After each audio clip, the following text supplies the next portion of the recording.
Thank you for coming back to Babbie's house. Today's guest is Michelle Hanna, and she's the author of a beautiful book. It's a devotional called Reflections of God's Grace, Inspiring Devotions for Godly Living.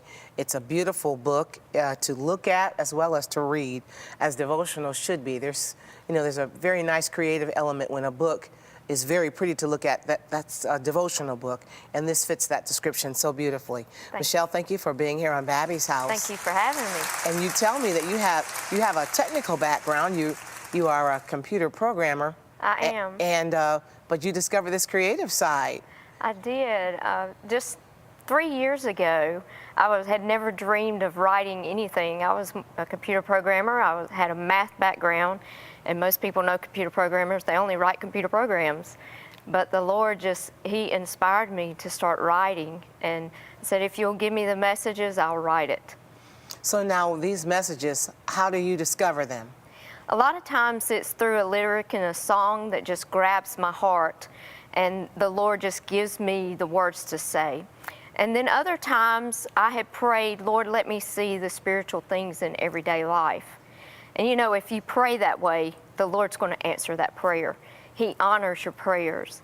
And so I just kept seeing Him reveal things to me in everyday life that I would go through. And He would show me how to compare what I was going through in my everyday life to things in Scripture. And one of the devotions I wrote that I treasure is called, Is Kudzu Growing at Your House?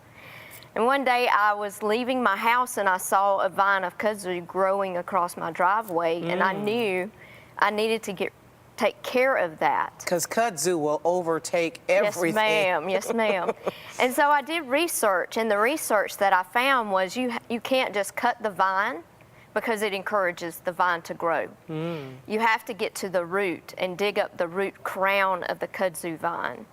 And as I was driving to work one day, I noticed there was kudzu growing on fence lines. There was kudzu that was trying to take over trees. And then I saw an abandoned house where kudzu had just completely taken over one side of that house. And the Lord spoke to my heart and said, sin is like kudzu in your life. And you can't just get rid of a little piece of the sin that's in your life. You have to get rid of the root of the sin in your life. And you know, when I had to get rid of the kudzu at my house, I couldn't dig up that root crown because I just wasn't strong enough. I had to get my neighbor who was bigger than me and stronger than me and could actually dig it up. And that's the same way with sin. We have to rely on the Lord because we're not big enough to get that sin out of our life on our own. We have to rely on Him, on His strength, and on the blood of Christ to get rid of the sin in our life. Well, not are you a great writer, you're a good little preacher. Thank you.